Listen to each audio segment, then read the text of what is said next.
agora iniciamos a live intitulada Passados Presentes, o golpe de 64 e a ditadura militar, com o professor, amigo, colega, Rodrigo Pato Samota, professor titular da Universidade Federal de Minas Gerais e doutor pela História Econômica da USP, e mestre, graduado e mestre pela UFMG.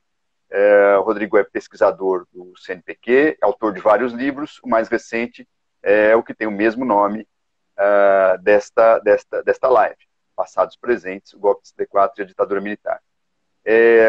Não posso deixar de dizer que ele é autor de vários livros, né? As Universidades e o Regime Militar, um dos mais recentes, A Ditadura que Mudou o Brasil, uma coletânea organizada com Marcelo Ridente e Daniel Arão Reis Filho, e já um clássico do estudo do anticomunismo no Brasil, Em Guarda contra o Perigo Vermelho. Bom, Rodrigo, sem mais delongas, dado aí o nosso problema técnico, para a gente não perder tempo, eu agradeço muito sua presença aqui nesse projeto, no LabCom, esse projeto de leitura de novas mídias, e dedicado a temas historiográficos, coordenado por mim, Marcos Napolitano, e pelo Eduardo Moretim, da ECA. Obrigado, Rodrigo. Palavra com você. E vamos ficar atento aqui, eu juro que eu vou ficar esperto agora aqui para ver se a gente cair, eu já te aviso rapidamente. Torcer para a rede funcionar, né? Obrigado, Marcos, pelo convite. Obrigado ao Eduardo Moretim também. Para mim é um prazer estar aqui com vocês, que são colegas e amigos de muitos anos, né? Agora, nos últimos 2 anos, nos temos encontrado virtualmente. Esperemos que ano que vem seja presencialmente. Nós ficamos 5 minutos aqui batendo um papo muito bom, pena que vocês perderam. Eu vou resumir muito, porque a ideia também é ouvir, né, as pessoas, ouvir questões, dialogar com o Marcos, né, com quem, aliás, eu dialogo no livro já. Né. Ainda que esse livro seja assim, um livro voltado ao grande público, né, então não tem muitas notas, não tem assim, não tem aquele aparato acadêmico, né, tradicional. Na verdade, quando eu escrevi, a primeira intenção era não ter nota alguma, era ser um livro assim, para pegar o grande público mesmo, para pegar aquelas pessoas que não têm paciência, né, para notas.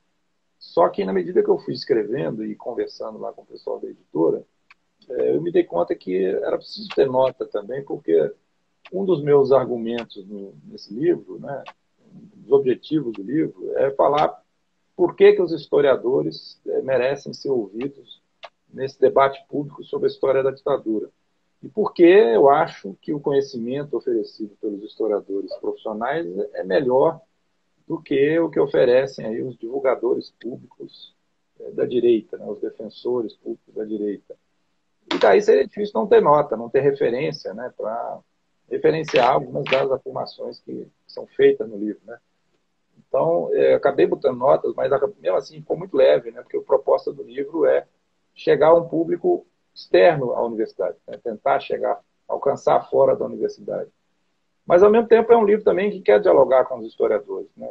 Eu quero dialogar com os historiadores. Tem passagens do livro que foram escritas pensando nos historiadores. Inclusive, tem uma parte lá que o pessoal da editora falou, pô, mas isso aqui você não podia evitar, né? Talvez não seja necessário. Eu falei, não, mas essa aqui eu faço questão, porque isso aqui eu estou escrevendo com meus colegas também.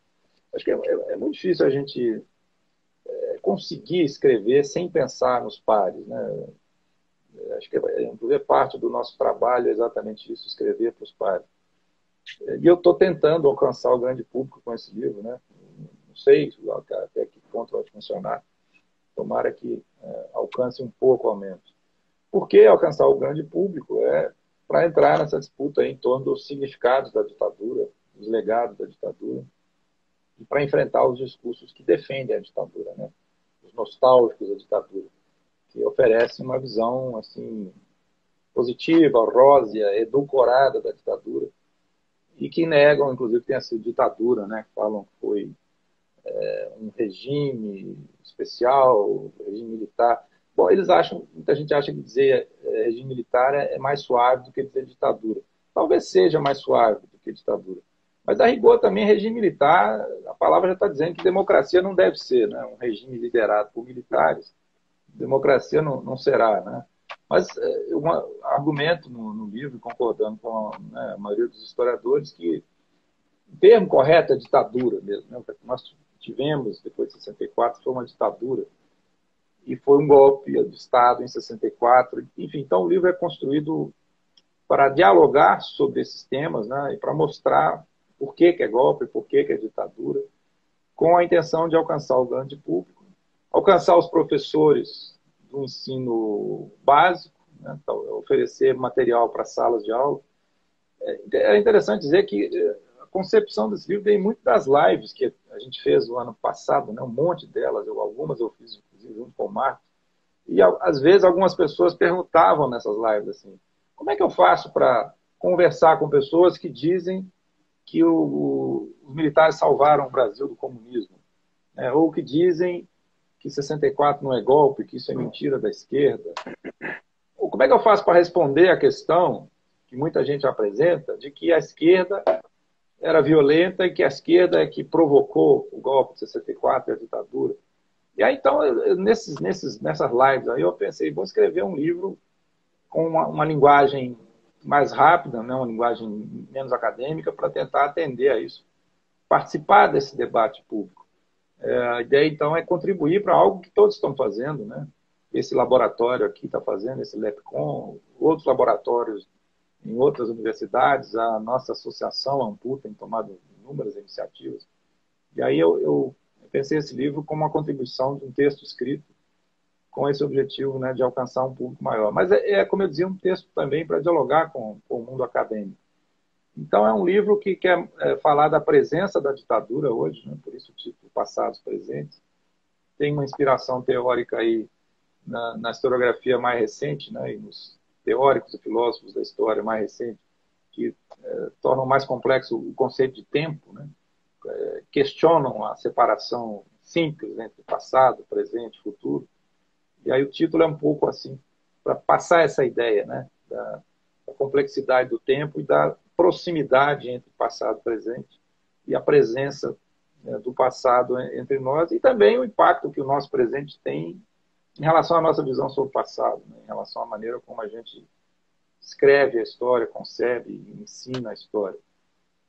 O livro tem momentos, então, de análise, em que eu analiso o golpe, a ditadura, as políticas econômicas.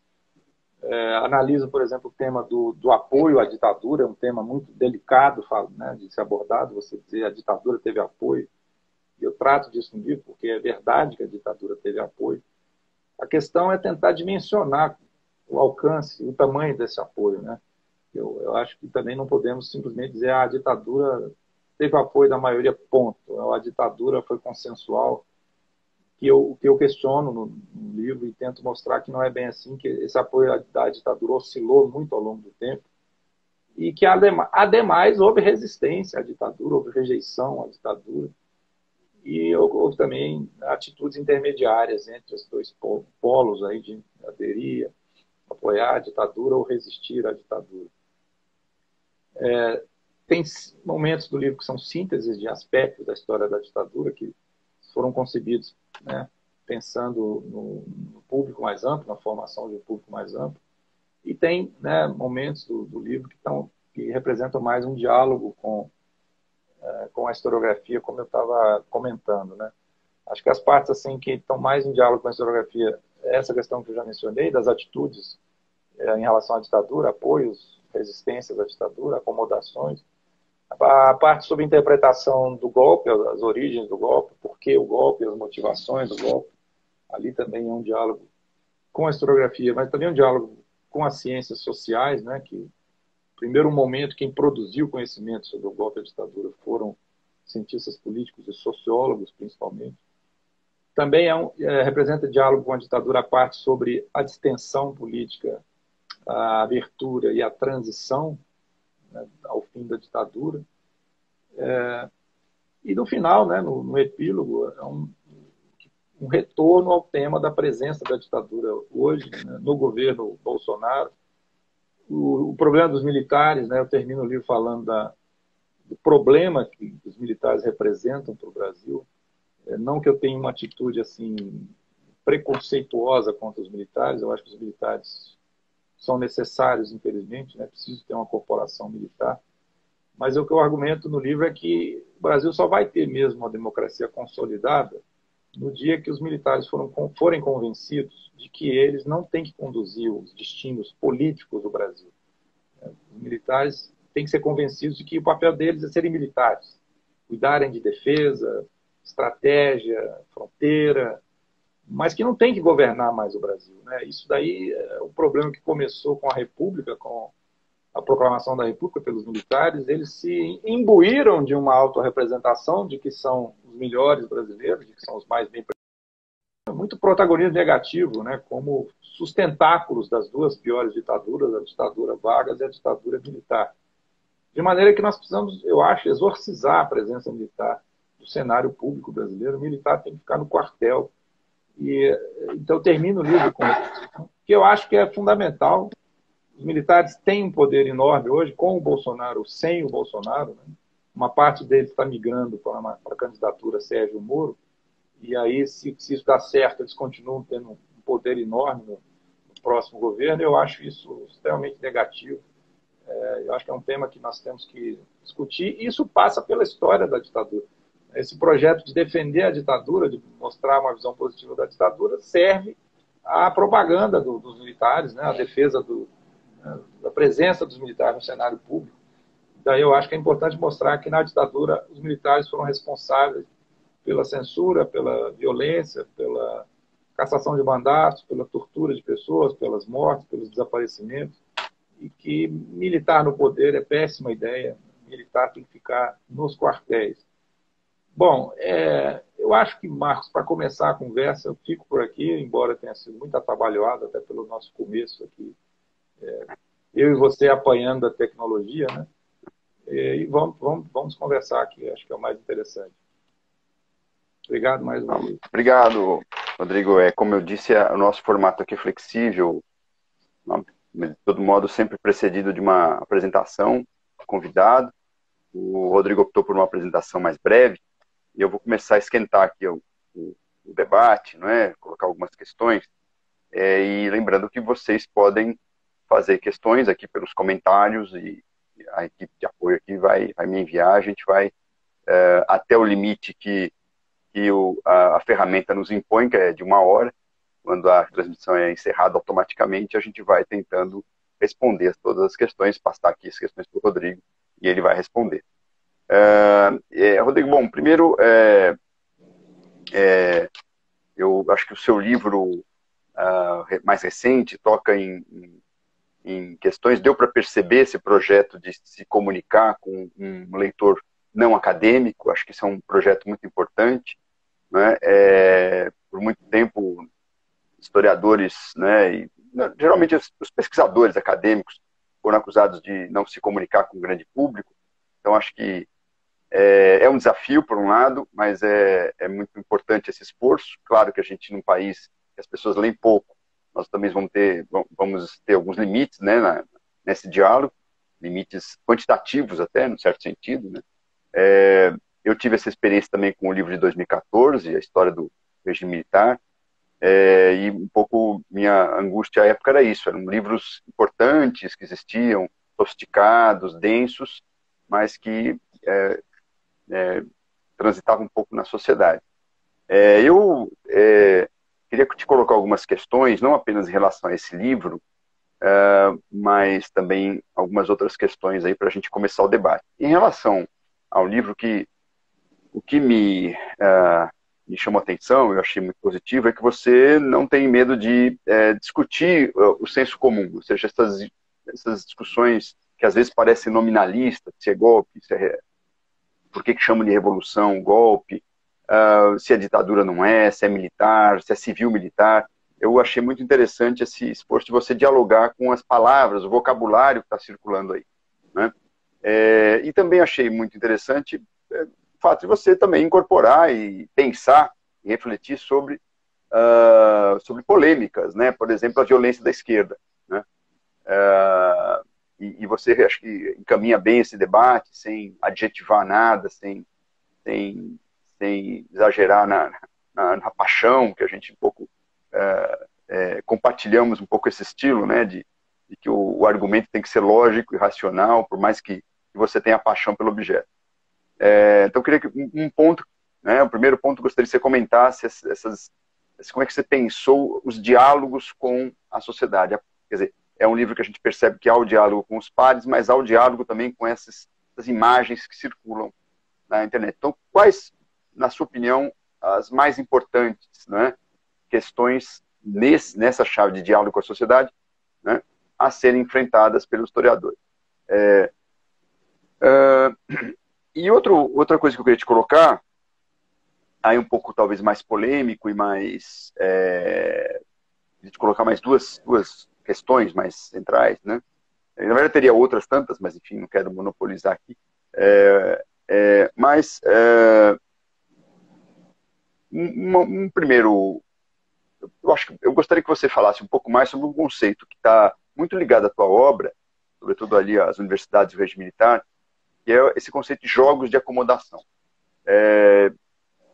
Acho que seria importante apresentar hoje também por que você optou por sair dessa dicotomia resistência-colaboração.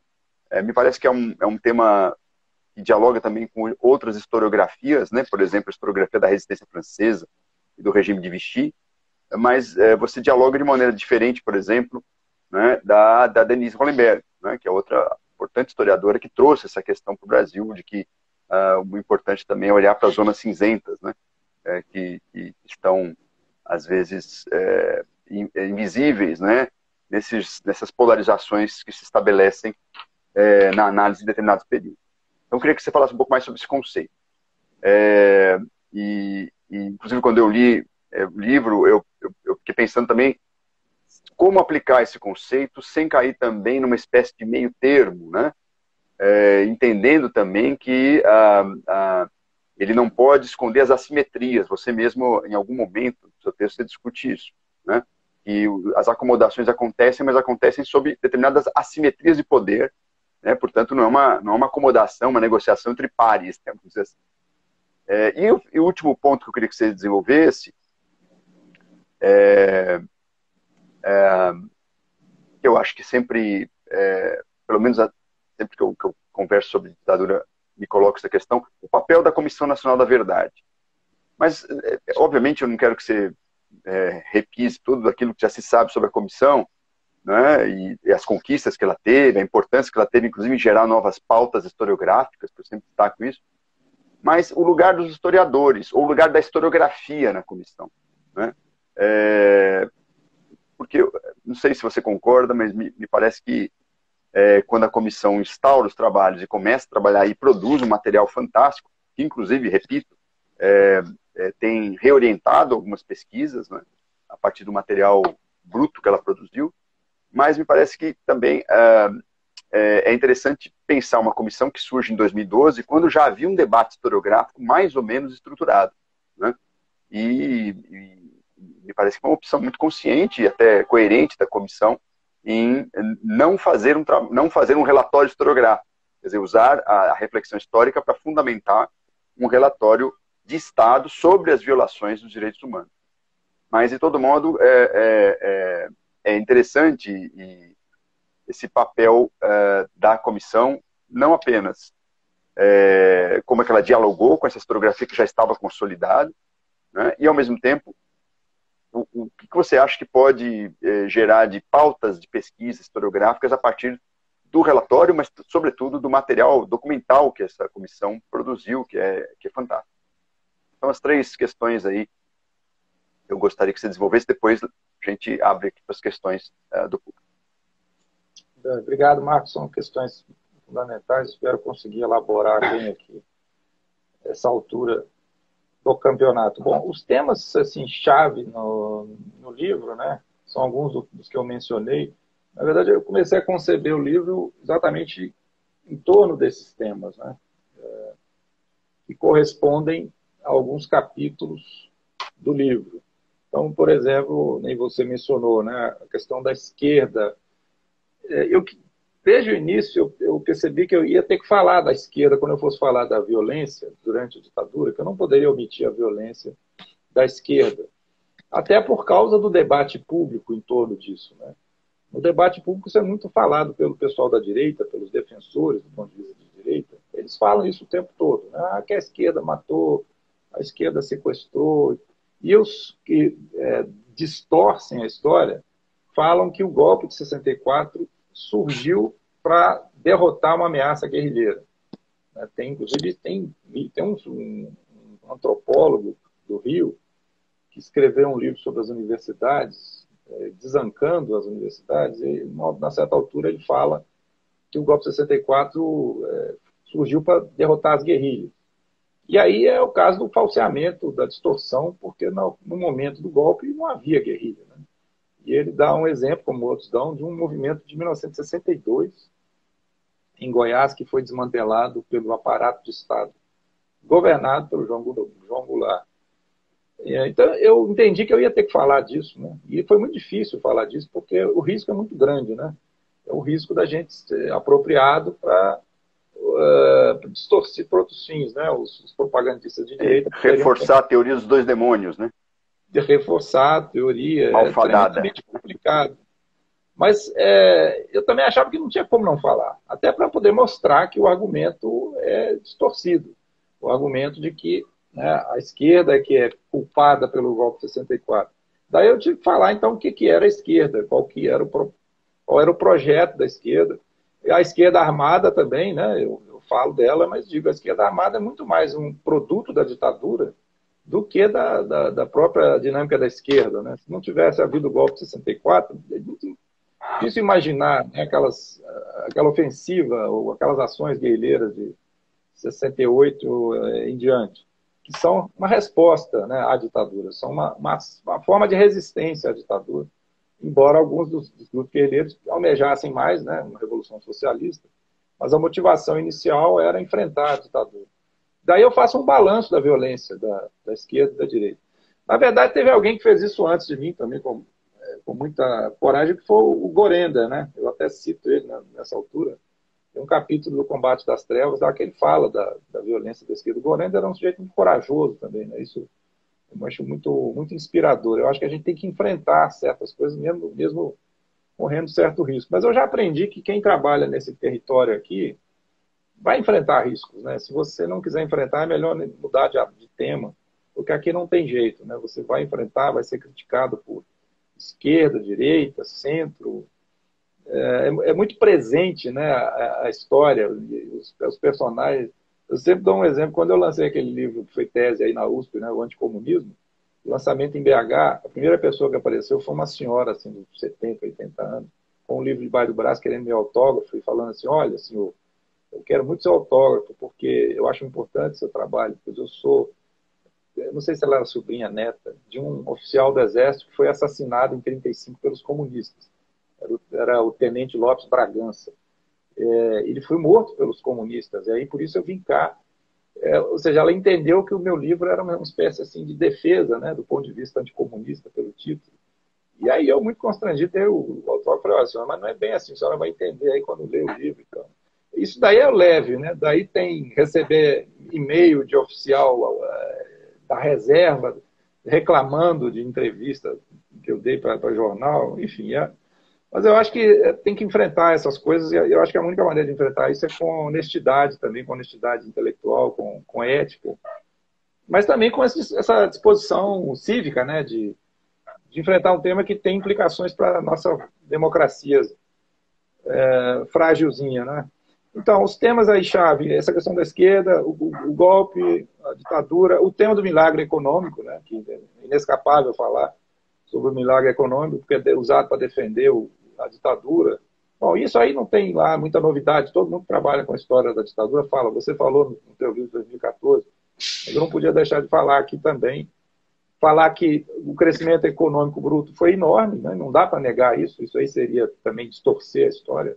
O crescimento bruto foi grande, mas mostrar o lado ruim disso, que foi o aumento da desigualdade, o aumento dos problemas sociais, a urbanização promovida pela ditadura promoveu grandes problemas sociais, E o fim do milagre que legou, né, aquela dívida externa.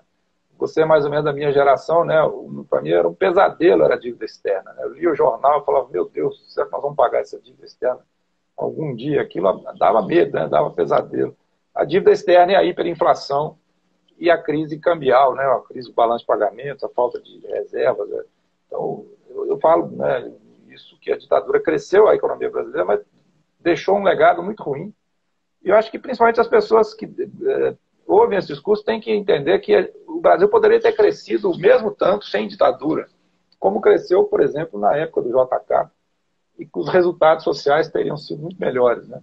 Esse argumento do debate público eu acho chave, porque muita gente aqui nesse nosso país é pragmática e pensa, se a economia estiver crescendo ou estiver ganhando dinheiro, o governo pode ser verde, azul, roxo, né?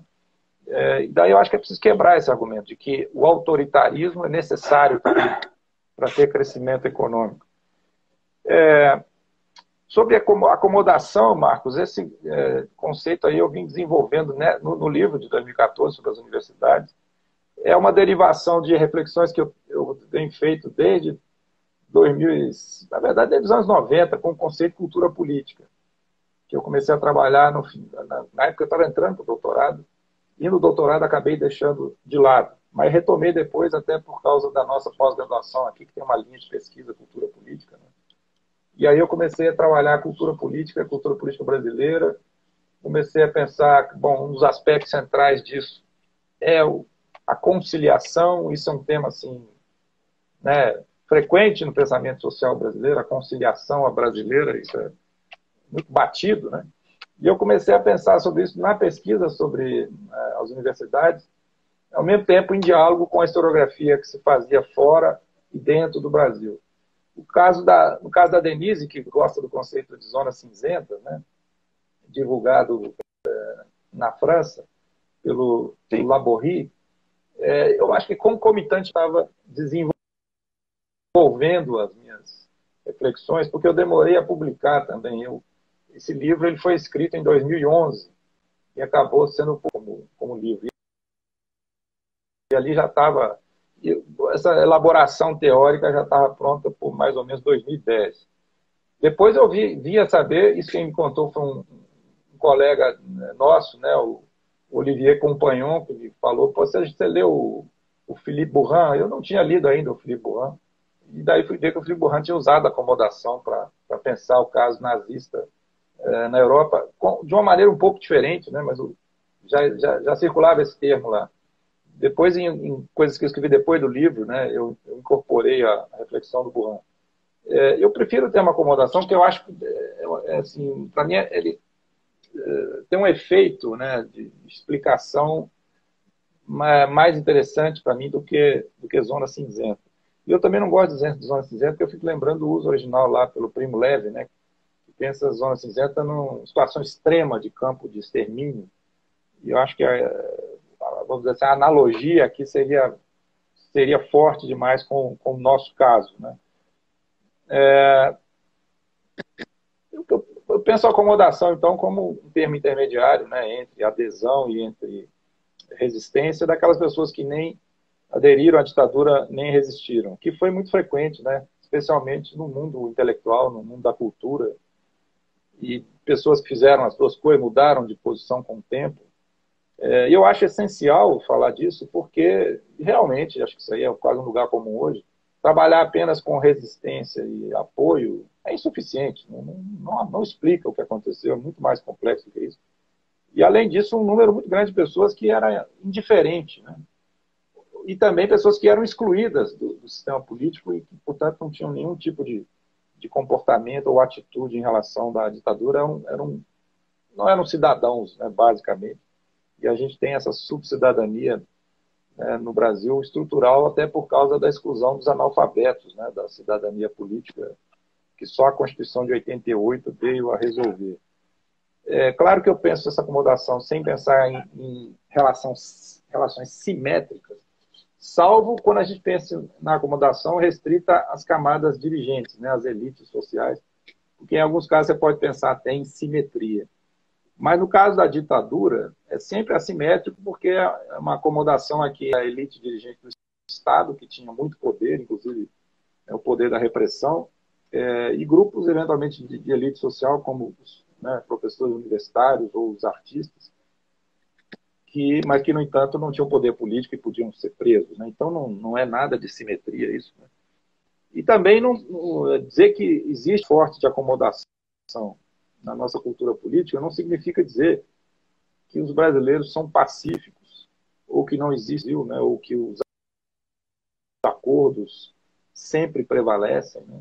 Isso é uma questão que é sempre importante de esclarecer. Dizer que o Brasil é um país pacífico é piada, né? Pela violência que graça aqui no país, é o país mais violento do mundo. A questão é que a acomodação se refere à vida política, né? Se refere ao sistema político e à cultura política. E, de fato, muitas vezes existem esses acordos para evitar choques mais agudos que envolvem, né, especialmente as camadas de elite, mas eu acho que vale ampliar essa reflexão para os setores populares também. Por exemplo, né, eu tenho participado de bancas e orientei trabalhos sobre sindicalistas durante a ditadura, e parece que alguns líderes sindicais durante a ditadura se acomodaram com a ditadura. Né? Estabeleceram uma relação com a ditadura de acomodação, que nem era apoio, nem era resistência, viviam ali dentro daquele sistema, lideravam sindicatos oficiais, sindicatos ligados ao Ministério do Trabalho, às vezes reproduziam o discurso da ditadura nos seus jornais, por exemplo, iam em festividades. Bom, o Eduardo Moretti dirigiu uma tese há pouco tempo, que eu estava na banca de Marcos Napolitano também, e a autora da tese mostra, né, um evento de sindicalistas em Belo Horizonte com o Geisel, e vieram dezenas de líderes sindicais bater palmas para o Geisel. Então, eu acho que o conceito vale aplicar para além desses grupos de elite. Aí é claro que a assimetria aí vai ser muito maior, né, por envolver setores populares. Quando tivemos essa grande crise recente, essa enorme polarização política que gerou o impeachment e a eleição de Bolsonaro, eu comecei a escrever, a falar que talvez nós estivéssemos vivendo um momento de mudança de cultura política, né, em que esses acordos, conciliações e acomodações não teriam mais lugar.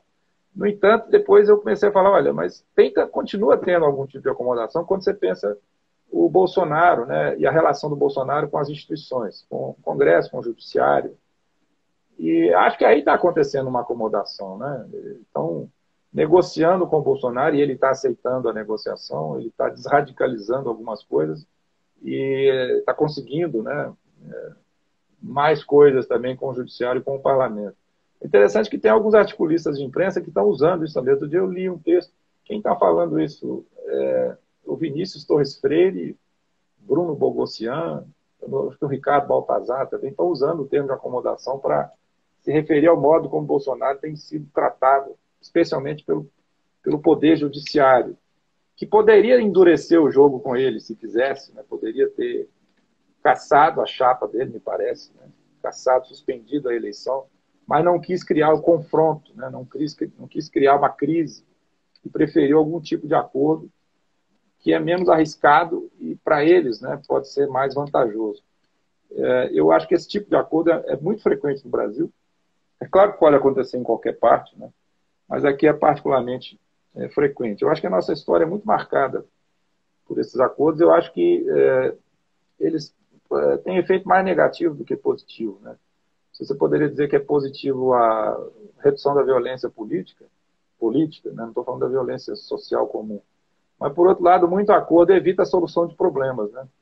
Eu termino falando isso no livro. O fato da ditadura no Brasil ter terminado por acordo, o que significa até questionar se ela terminou mesmo, né?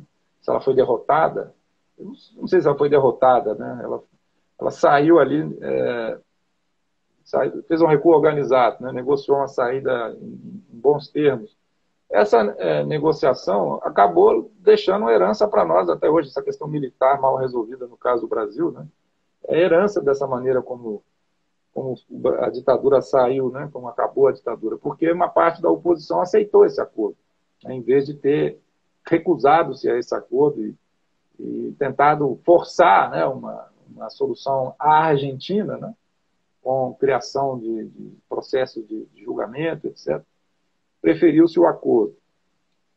Bom, E a questão da CNV e a historiografia é uma questão fundamental para nós, né?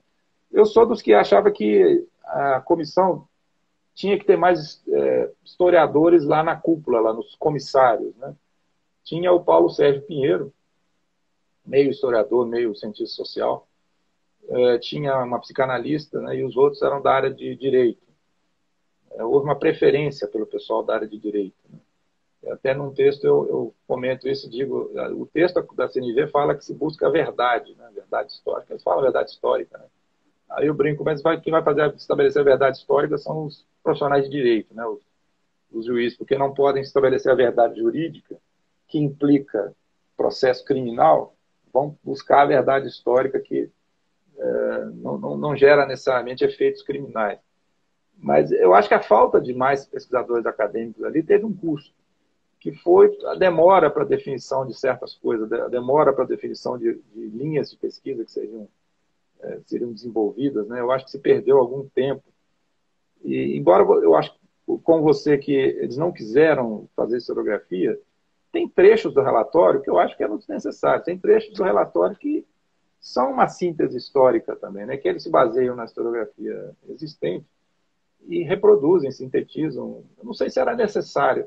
Eu acho que o papel principal da Comissão da Verdade teria sido esclarecer a verdade sobre a violência, os desaparecimentos, coisa que eles fizeram, né, de expor os perpetradores, né, a lista dos perpetradores.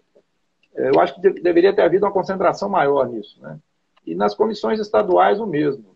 Aqui em Minas, por exemplo, eu participei de uma reunião lá, mais para o fim dos trabalhos da comissão, e eu falei, poxa, tem que esclarecer os casos de funcionários públicos perseguidos, por exemplo, das pessoas que perderam emprego. Não foi torturado, mas a perda de emprego para alguém, dependendo da condição social, é um baque tremendo na vida, e às vezes não conseguiu um outro emprego, né? As comissões, na verdade, para mim, tinham que esclarecer isso também, não só o desaparecido, o morto, né? E algumas coisas não se fez. Eu acho que seria papel das comissões da verdade. Eu acho que a historiografia vai fazer isso nos próximos anos, porque há investigações ainda para esclarecer melhor esse tipo de violência. Demissão, expurgo do serviço público, os processos criminais de 64, porque todo mundo coloca foco no período posterior, com base no BNM, né? Mas em 64 teve gente condenada à prisão, né? Teve gente que foi condenada a 10, 15, 20 anos, com base na Lei de Segurança de 1953, a lei pré-ditadura. E muitos deles eram trabalhadores, né? Muitos deles eram lideranças sindicais que foram condenadas por acusação de vinculação ao comunismo, né? Que um dos crimes passíveis de prisão era participar da reorganização de partido proibido pela legislação, né? Vulgo Partido Comunista. Então, eu acho que a Comissão da Verdade fez um bom trabalho, poderia ter sido um trabalho melhor, eu acho que... E, bom, e uma coisa também que eu acho óbvio, que eu sempre comento, acho que você também, a Comissão da Verdade do Brasil não poderia almejar o impacto, por exemplo, da CONADEP argentina, porque a CONADEP, ela surgiu no momento que acabou a ditadura. Então, o que a CONADEP produziu de conhecimento marcou, né, as pesquisas na Argentina. No nosso caso, não. Né? No nosso caso, talvez o texto fundador seja o relatório do Brasil Nunca Mais, né, que é mais ou menos o equivalente da CONADEP aqui. A CNV nunca poderia ter essa repercussão, porque muita coisa já era sabida, inclusive os torturadores, a lista de torturadores, muitos já eram conhecidos. Né? Enfim, acho que acabou que o principal efeito da CNV teve, né, foi um efeito talvez não esperado, que foi assanhar, né, a opinião de direita, né, a opinião militar, que achou que a CNV era revanchismo, né, que é uma palavra que eles usam desde 77, e eles recuperaram a palavra para dizer agora a esquerda está querendo a revanche. E aí, enfim, a CNV foi usada para mobilizar, em parte, esses grupos de direita aí. Mas fico por aqui, Marcos. Legal. Falar de... Bom, teríamos... eu tenho, na verdade, quer dizer, eu gostaria de fazer outras tantas questões, mas depois a gente faz, não é, em outro momento, mas eu tenho duas questões aqui que chegaram. Uma é do Eduardo Moretim, diz o seguinte: como você vê a participação do cinema / audiovisual nesse processo de construção da memória?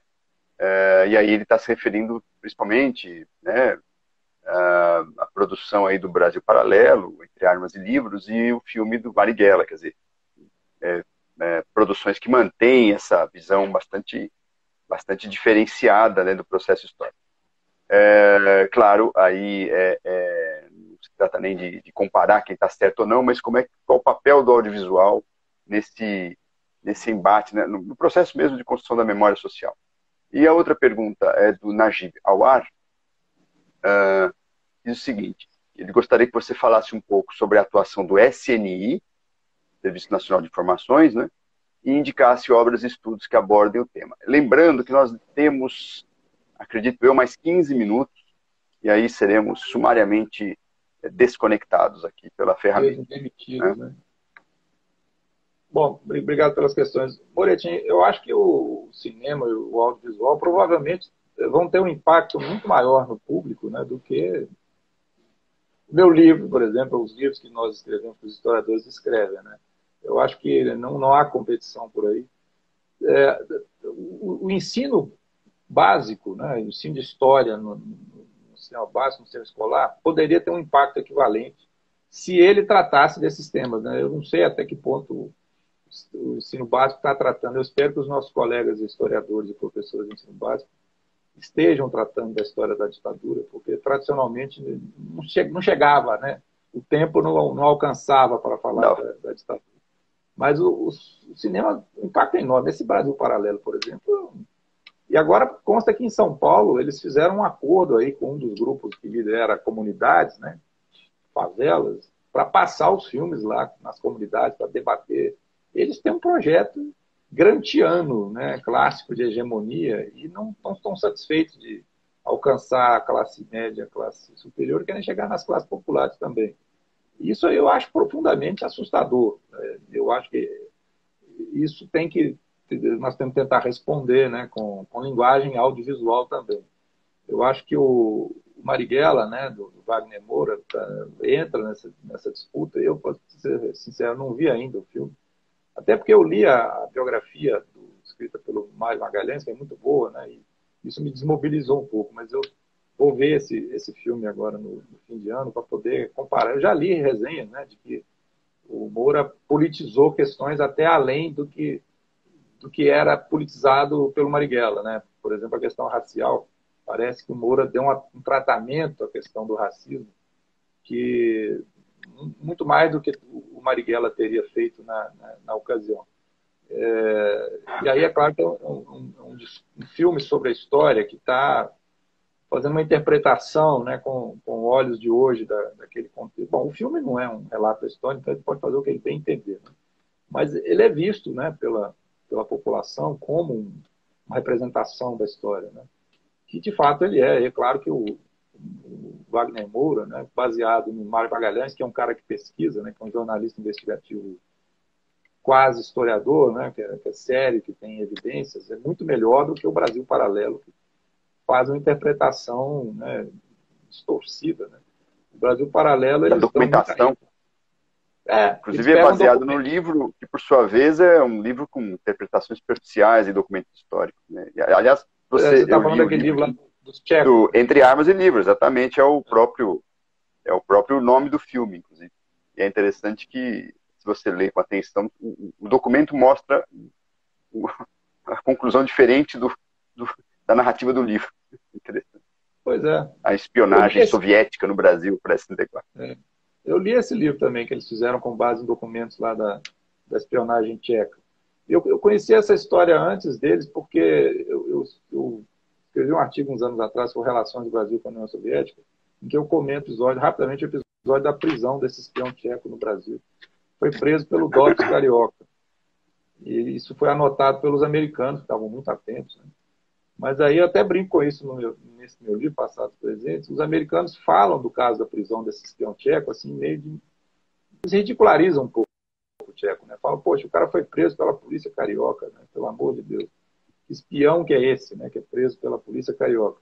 E aí esse pessoal do Brasil Paralelo constrói uma grande espionagem comunista no Brasil. Aí você fica pensando, como é que era tão grande assim que o cabeça da rede foi preso E o governo brasileiro do Castelo Branco apenas expulsou ele do Brasil, declarou ele persona não grata.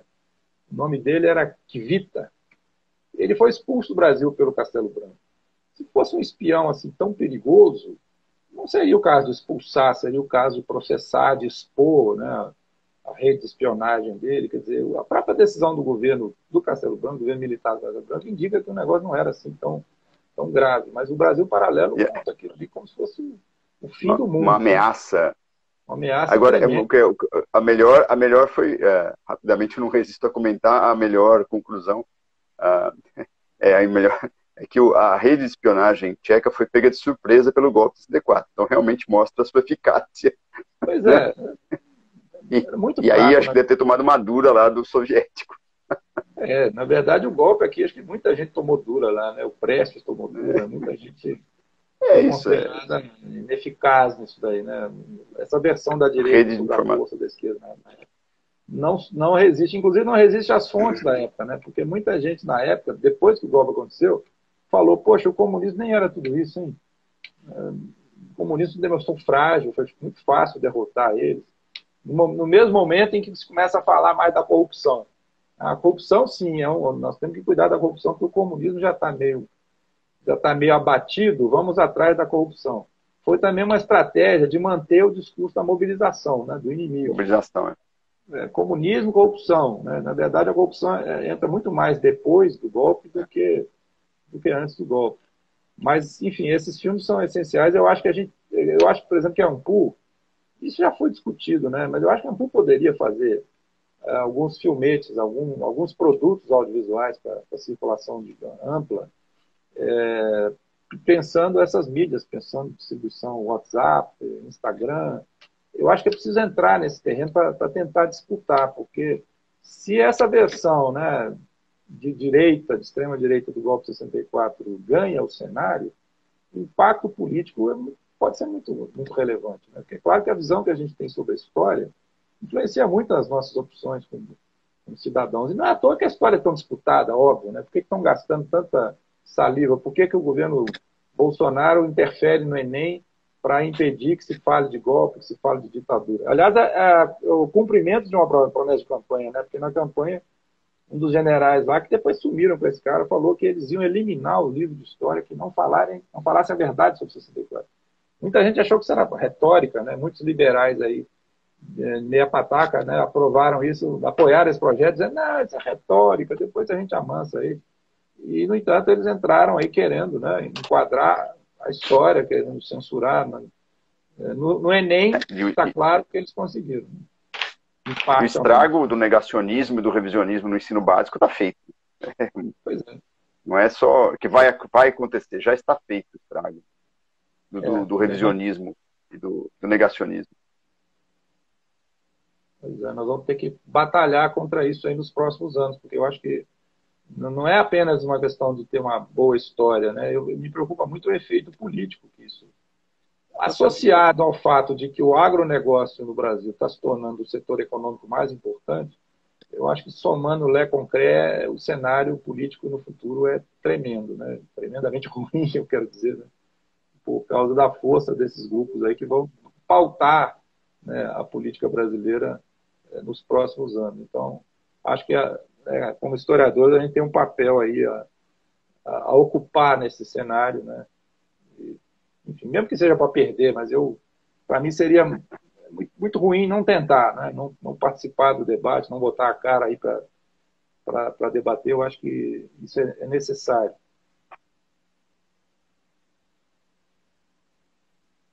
Tem a outra questão sobre o SNI, se você pudesse comentar um pouco, rapidamente, temos aí uns 5 minutos, acho. Tá, sim, isso é fundamental também, né? O sistema de informações começou a gerar pesquisa e algum conhecimento já nos anos 80, né? Jornalistas começaram a falar disso. Né? Eu lembro aqui, por exemplo, Ana Lagoa, Ayrton Bafa, que começaram a produzir, e jornalistas continuam escrevendo sobre isso, como o Lucas Figueiredo, né? Que tem mais de um livro sobre essa questão. Na historiografia, né? A gente tem o trabalho do Carlos Fico, tem o trabalho da minha colega de departamento, a Priscila Carlos Brandão, Bom, tem uma série de pesquisas, de trabalhos sobre esse tema, que, no entanto, não está esgotado, né? Eu acho que tem muito ainda a pesquisar, muito a esclarecer sobre o funcionamento do sistema, que era muito amplo. Assim, a gente teve no início uma historiografia que eu brinco que se limitava aos organogramas, né? Pegava os organogramas lá do funcionamento, pegava os documentos, assim, as diretivas, e com base nisso tentava entender como funcionava o sistema de informações. Só que eu acho que é preciso ir além disso, ver como é que essas operações de fato funcionavam e também ver as fragilidades disso, né? Naquele livro de história sobre as universidades da ditadura, de história da relação entre as universidades da ditadura, tem um capítulo sobre o sistema de informação no sistema universitário, né? A divisão de segurança e informações do MEC e as assessorias de segurança e informação, que eram todas coordenadas pelo SNI. Estudando aquele material, né, eu percebi que muitas das operações não davam certo, né? Muita coisa que estava ali no papel não funcionava. Os grandes relatórios anuais de informação, muitas vezes o agente de informação lá na ponta, ele só repetia a informação do ano passado, ele repetia o relatório ali para cumprir a burocracia. E muitos deles eram considerados ineficazes, eram considerados preguiçosos, né? Alguns foram demitidos. Então, é bom aprofundar também o conhecimento sobre o sistema de informação para quebrar também a imagem assim, da tremenda eficácia, mais ou menos. Né? É claro que tinha um poder enorme, poder de controle, de repressão, etc., mas também tinha muitas fragilidades. O mesmo com a CIA. Né? Se a gente for pegar a história da CIA, tanto de derrota da CIA, né? tanto que ela perdeu, poderoso. Né? Agora, a propósito, né, desse livro aí sobre passados e presentes, tem um capítulo sobre as potências externas de ditadura e regime do golpe de 64, em que eu comento a importância das agências de informação americanas no Brasil, que evidentemente eram muito maiores, tinham um impacto muito maior do que a dos serviços de espionagem soviéticos. Né? Inclusive, tem um cara que trabalhou no Brasil que depois foi diretor da CIA. Eu cito o nome dele lá, o Frank Carlucci, que foi diretor da CIA na época do Ronald Reagan. E aí tem o cara de Pau do Olavo de Carvalho que fala que ninguém conhece um nome de agente da CIA que trabalhou no Brasil. Se conhece alguns. E eu citei esse cara por causa do que ele veio a ser depois, né? Simplesmente o chefe da agência. E trabalhou no Brasil entre 67 e 68.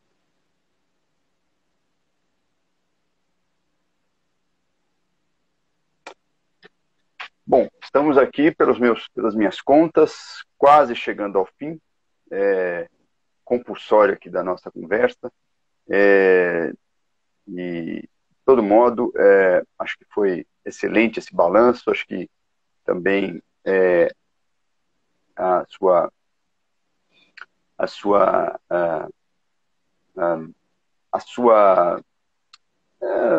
seu pedido, né, vamos dizer assim, a sua chamada de atenção para a necessidade de uma intervenção pública, né, dos historiadores e professores de história. Né? Os professores já atuam, né, numa sala de aula, que é uma esfera pública ainda que limitada. Né?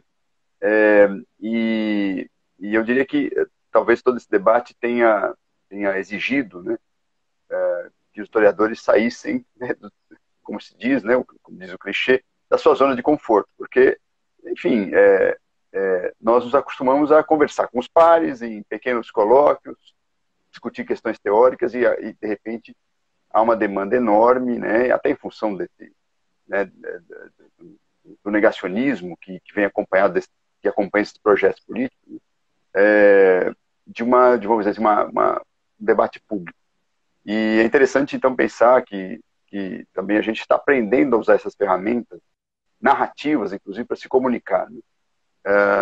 Também aprendendo a usar formatos de linguagem. Acho que, em grande parte, os nossos estudantes estão na nossa frente. Né? Há muitas iniciativas de graduandos e pós-graduandos na área do audiovisual, nas redes sociais e fazendo, assim, construindo bons conteúdos, né, de historiografia, não apenas sobre o golpe, mas sobre outros temas sensíveis, né? Então, para a gente terminar, eu queria que talvez você, em pouquíssimas palavras, qual que seria a agenda mais urgente do professor que está em sala de aula e desses graduandos que estão querendo atuar, sobretudo no audiovisual, enfim, nas redes sociais. Eu acho que a ação mais urgente, né, no nosso caso, é fazer essa defesa pública, né, de uma história pautada, né, em padrões acadêmicos, pautada pela ética, pautada pela democracia, pela defesa da diversidade, da defesa dos direitos humanos, a defesa do sistema escolar, né, a defesa da universidade como lugares de saber que são importantes no nosso cenário. Né. Muito do posicionamento que eu tenho, acho que é também dirigido aos colegas, né, porque a gente tem, como todo campo de saber, a gente tem um momento autocrítico, né, não autocrítico no sentido lá stalinista, mas autocrítico no sentido de fazer uma crítica ao próprio campo, né? Criticar a história, mostrar os limites da história, mostrar as suas falhas. E, no caso da história, de muitos anos para cá, né, existe uma grande valorização de outras histórias, né, de outras narrativas sobre o tempo, sobre o passado, histórias populares, histórias públicas.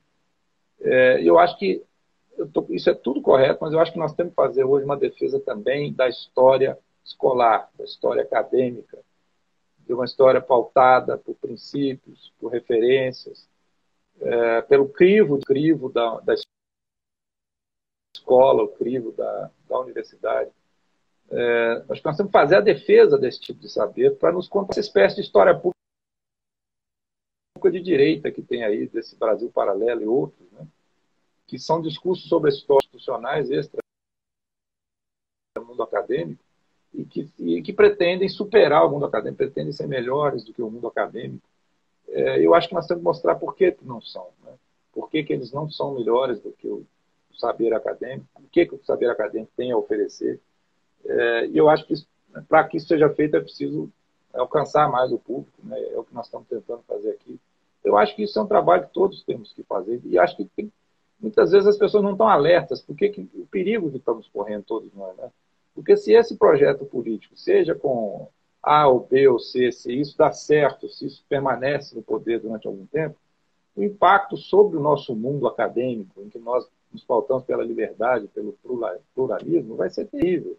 Nós vamos virar Hungria, vamos virar Polônia, né, em que não se pode mais fazer pesquisa, que não se pode, vai ter que mudar para outro país, ou vai ter que mudar de profissão. Então, isso é muito sério. Né? Então, acho que todos nós deveríamos estar engajados nisso, né? Na sala de aula, na rua, no boteco. Eu acho que nós temos que estar muito ativos aí, embora esse ativismo limitado por esses mesmos princípios éticos aí, né? Desses protocolos baseados em evidência, né? Não é falar a minha opinião, não é fazer um discurso maniqueísta tolo, né? Mas fazer um discurso sobre a história baseado em evidências, baseado, né, no lógico racional, como a gente já comentou, na ética. Então, acho que é isso. Acho que é o que nós temos a fazer e espero que a gente consiga, né? Que a gente consiga se contrapor a essa onda avassaladora, que politicamente pode perder a eleição com o Bolsonaro, mas pode ganhar com outra alternativa tão ruim quanto e conectada mais ou menos ao mesmo projeto. Legal, Rodrigo. Acho que então chegamos aqui no nosso limite. Agradeço muito aí a sua presença. Nessa época do ano já, quando, né, enfim, o excesso de live já provavelmente já superou todas as nossas paciências, né? Mas eu agradeço muito a sua presença e foi ótimo. E sigamos, né? Sigamos aí, porque o ano que vem também promete.